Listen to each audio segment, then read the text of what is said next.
For over 2 decades, FBI agents stood in front of American juries and told them that microscopic hair analysis was science, that it could identify a killer, that it was reliable. It wasn't. And the FBI knew. Between 1972 and 1999, FBI examiners gave flawed or misleading testimony in at least 95% of cases reviewed by the Department of Justice. 95%. That means nearly every conviction built on FBI hair evidence was built on a lie. Across 30 courtrooms in 30 separate trials, prosecutors held up the same evidence and made the same promise to 30 different juries. The hair under the microscope belonged to the man on trial. In case after case, it didn't. Some of those hairs weren't even human. This is the story of how the FBI's most trusted forensic tool became junk science, and how the men it convicted spent decades waiting for someone to admit the truth. The FBI laboratory in Quantico, Virginia, opened its doors in 1932. For decades, it operated as the most trusted forensic science facility in the United States. When local police departments needed evidence analyzed, they sent it to Quantico. When prosecutors needed an expert witness, they called the FBI. When juries needed certainty, FBI examiners provided it. The laboratory's reputation was built on a simple promise: science doesn't lie. Chemistry doesn't have an agenda. Biology doesn't make mistakes. And when an FBI examiner took the witness stand, they brought the full weight of that institutional authority with them. One of the laboratory's most frequently used forensic techniques was microscopic hair comparison analysis. The process was straightforward. An examiner would take a hair recovered from a crime scene and place it under a microscope beside a hair sample taken from a suspect. Then they would compare the two hairs across a series of morphological characteristics: color, thickness, the structure of the medulla, the central core of the hair shaft, the appearance of the cortex, the layer surrounding the medulla, pigmentation patterns, scale structure along the cuticle. The examiner would note similarities, document differences, and then render a conclusion. If the hairs appeared similar under magnification, the examiner would state in their report that the crime scene hair was microscopically consistent with the suspect's known sample.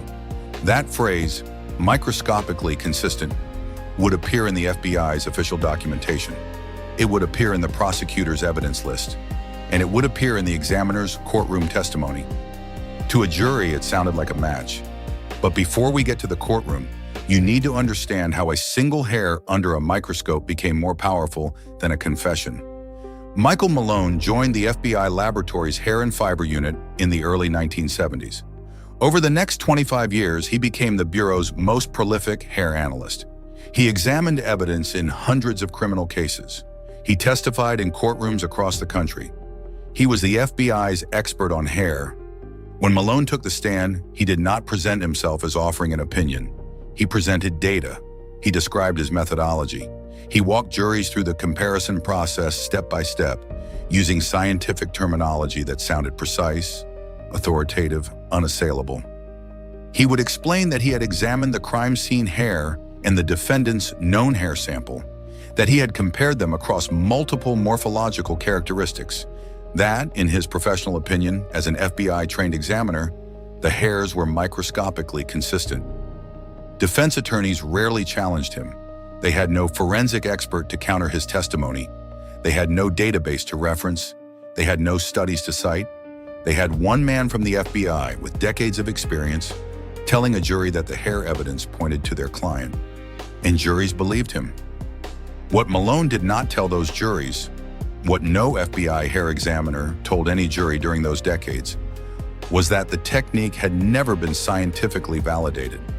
There were no peer-reviewed studies establishing that microscopic hair comparison could reliably identify the source of a hair. There was no standardized protocol for how to conduct the analysis. There was no database of hair samples to provide statistical context. There was no error rate. In fact, peer-reviewed forensic science literature had been questioning the reliability of microscopic hair comparison since the mid-1970s. Multiple studies suggested that different examiners looking at the same hair samples reached different conclusions, that morphological characteristics varied widely even within a single person's hair, that declaring two hairs consistent was a subjective judgment, not an objective measurement. The FBI was aware of these concerns. Supervisors within the laboratory had access to the same scientific literature. They knew the methodology was subjective. They knew no validation study had been conducted. They knew the testimony being given in courtrooms across America was presenting a level of certainty the science could not support, and they did nothing. The FBI had been using this method for 30 years, and not once had they tested whether it actually worked. Rock Creek Park sits in the heart of Washington, D.C., nearly 2,000 acres of forest, trails, and open meadow cutting through the city. In the early morning hours, joggers use the paths, dog walkers, commuters cutting through on their way to work. On the morning of October 26, 1981, the body of Catherine Schilling was discovered in a wooded area near one of the park's jogging trails. She had been raped and murdered. The investigation fell to the Metropolitan Police Department of the District of Columbia. The case was high profile. The public wanted answers. The department needed a suspect. Witnesses reported seeing a man in the area around the time of the murder. The descriptions were vague, partial, the kind of details that could fit dozens of people. Investigators identified Donald Gates as a potential suspect. He was 29 years old. He had been in the area. He had a prior criminal record, but no history of violent crime. Physical evidence from the crime scene was limited. No fingerprints that matched anyone in the police database. No eyewitness who could positively identify a suspect. But investigators did recover hair samples from the victim's body and clothing. Those hair samples were sent to the FBI laboratory in Quantico for analysis. The samples were assigned to Michael Malone. Malone examined the crime scene hairs and compared them to known hair samples taken from Donald Gates. His conclusion was documented in an official FBI laboratory report. That report became the centerpiece of the prosecution's case. The trial of Donald Gates began in 1982. The prosecution's case rested on three pillars: witness testimony placing Gates in the area, circumstantial evidence, and the FBI hair analysis. When Michael Malone took the stand, he brought the credibility of the FBI with him. He testified that he had compared the crime scene hairs to Donald Gates's known samples, that the hairs exhibited the same morphological characteristics, that based on his training and experience as an FBI hair examiner, the hairs were microscopically consistent. The language was careful. Legally, Malone did not say the hairs definitively came from Gates. He said they were consistent. But to a jury hearing an FBI expert describe a microscopic analysis, the distinction collapsed. What Malone did not say in court, he did not provide an error rate for the technique. He did not offer a statistical probability of how common those hair characteristics might be in the general population. He did not mention that microscopic hair comparison had never been validated through peer-reviewed scientific study. He did not tell the jury that another examiner, looking at the same hairs, might reach a different conclusion. The defense had no forensic expert to challenge Malone's testimony. They had no funds to hire an independent hair analyst. They had no access to the FBI's internal files or methodology. The jury deliberated for less than a day. Donald Gates was convicted of first-degree murder and rape. He was sentenced to 20 to 60 years in federal prison. He entered the federal prison system in 1982. He was 29 years old. The years began to pass. Donald Gates was not the first, and he would not be the last. 1 year before Gates's conviction, in 1980, a 17-year-old named Santai Tribble was arrested in Washington, D.C. for the murder of John McCormick, a taxi cab driver shot during a robbery. Hair evidence from the crime scene was sent to the FBI laboratory. An examiner, not Malone, but trained in the same methodology, concluded that the hairs were microscopically consistent with Tribble's known samples. Tribble was convicted, sentenced to 20 years to life. He entered prison at 17. 2 men, 2 separate cases, 2 separate juries. Both convicted on hair evidence analyzed by FBI examiners using the same technique. And at Quantico, the FBI laboratory continued its work. Michael Malone testified in case after case. Other FBI hair examiners did the same. The methodology spread. Prosecutors loved it. It gave them scientific certainty in cases where other evidence was thin. By the late 1990s, FBI hair examiners had testified in thousands of criminal cases across the United States. and Donald Gates remained in prison. Donald Gates had now spent more than 2 decades in a federal prison for a murder the evidence never actually proved he committed. In the FBI's files, the ones that could have freed him, sat in a laboratory in Quantico, unchallenged, untouched. In 2000, 2 defense attorneys, Peter Neufeld and Barry Scheck, co-founded the Innocence Project in New York City. Their mission was to use DNA testing to challenge wrongful convictions built on faulty forensic evidence. DNA analysis had been admissible in court since the late 1980s, but its use in post-conviction cases was still relatively new. The Innocence Project began identifying prisoners whose convictions rested heavily on forensic evidence that could be tested against modern DNA technology. Hair analysis cases were high on their list. By the mid-2000s, the Innocence Project had secured the exoneration of several men convicted on microscopic hair comparison evidence. In each case, DNA testing excluded the defendant as the source of the crime scene hair. The exonerations came slowly at first, then faster. Kirk Odom, Santai Tribble, Donald Gates. Each case followed the same pattern: FBI hair testimony at trial, conviction, decades in prison, DNA test, exclusion. The FBI did not respond publicly. There was no internal investigation announced, no review of past cases. The exonerations were treated as isolated incidents. Then in 2012, the FBI and the U.S. Department of Justice made a joint announcement. They would conduct the largest forensic review in American history, the Microscopic Hair Comparison Analysis Review. The review would examine 268 criminal cases in which FBI hair examiners had provided testimony before the year 2000.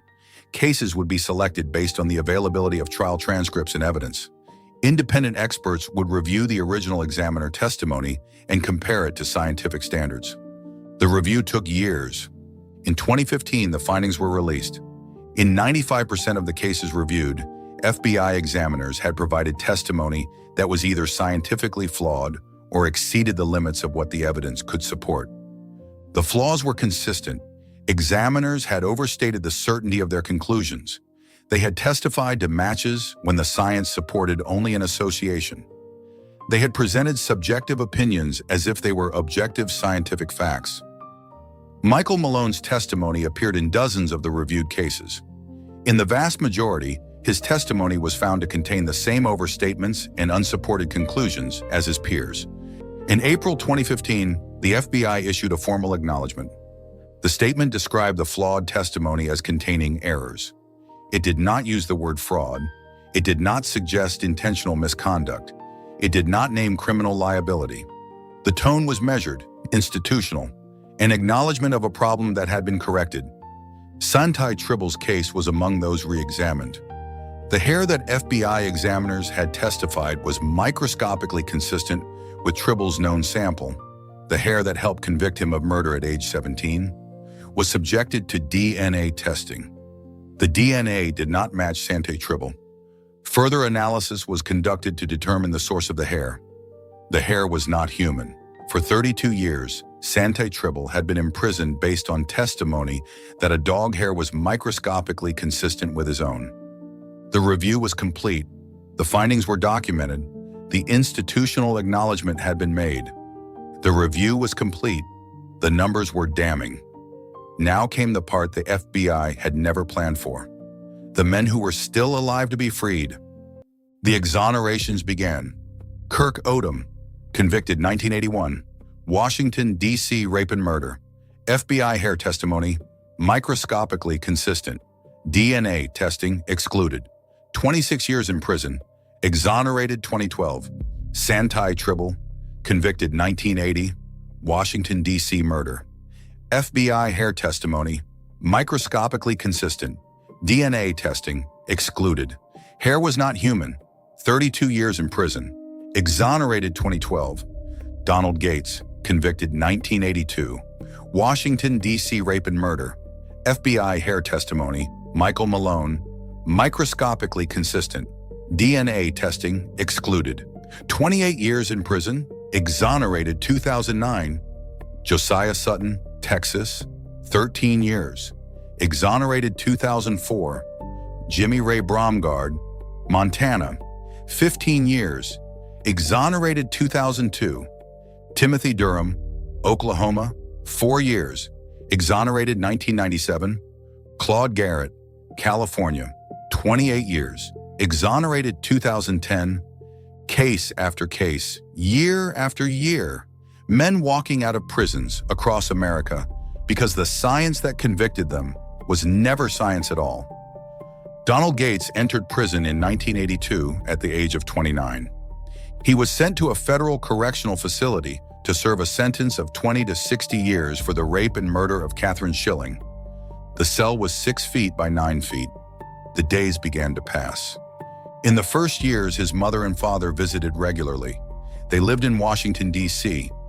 The drive to the prison took 3 hours. They made it once a month when they could afford the gas. His mother was 51 years old when he was convicted. She spent the next 27 years visiting her son behind glass. She died in 1995. Gates was not permitted to attend her funeral. His father continued visiting. He came less frequently as he aged. The 3-hour drive became harder. His health declined. The last visit was in 2003. His father died 2 years later. Gates was not permitted to attend that funeral either. By the year 2000, Gates had been in prison for 18 years. The world outside continued. Technology changed. Cities changed. The Washington, D.C. he had known in 1982 no longer existed. Inside prison, nothing changed. Wake at 5:30 a.m. Breakfast at 6, work detail at 7, lunch at 11:30, yard time, dinner at 4:30, lockdown at 8 p.m. Every day the same, for 28 years. Gates filed appeals. His public defender filed motions. Each one was denied. The conviction stood. The FBI hair testimony was considered reliable. The case was closed. In 2009, the Innocence Project filed a motion on Gates's behalf requesting DNA testing of the crime scene evidence. The state of Maryland, where some of the evidence had been stored, agreed to the testing. The results excluded Donald Gates as the source of the crime scene DNA. A hearing was held. The conviction was vacated. On December 15, 2009, Donald Gates walked out of federal prison. He was 57 years old. He had entered at 29. He left at 57. 28 years. He missed his entire 30s. The years when most people build careers, start families, buy homes, establish themselves. He missed his entire 40s. The years when people watch their children grow, when parents become grandparents, when life deepens. He missed most of his 50s. He visited his mother's grave for the first time as a free man in 2010. She had been dead for 15 years.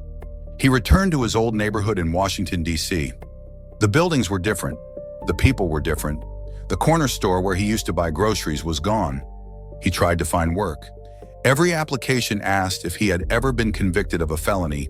He checked yes. He explained the exoneration. Most employers never called back.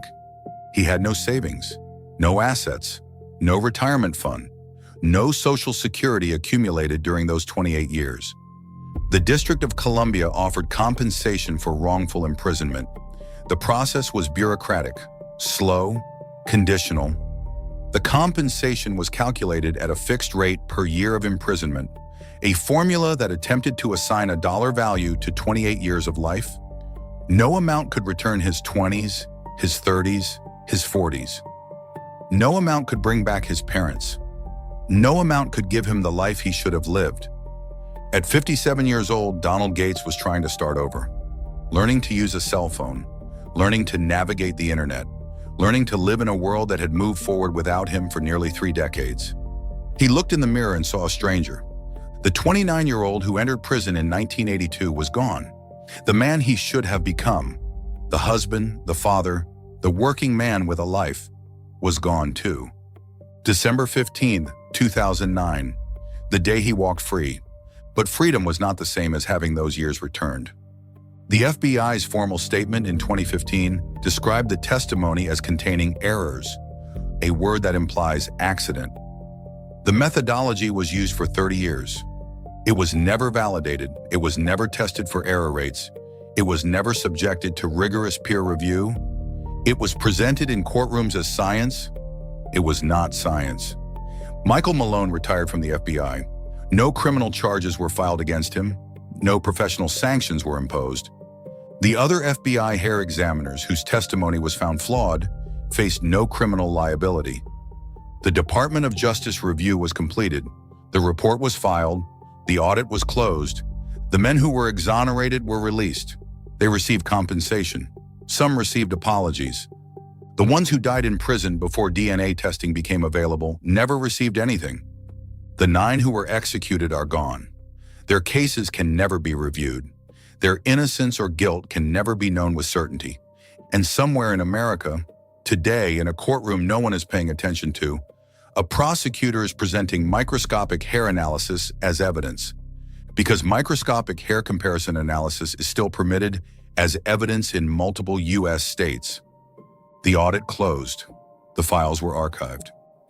And somewhere in a courtroom you will never hear about, a prosecutor is holding up a slide and making a promise to a jury that has no reason not to believe them. Subscribe for more investigations into forensic fraud, junk science, and wrongful convictions. If an FBI expert testified against you, would you have the resources to challenge them? Share this with anyone who still believes forensic science doesn't lie.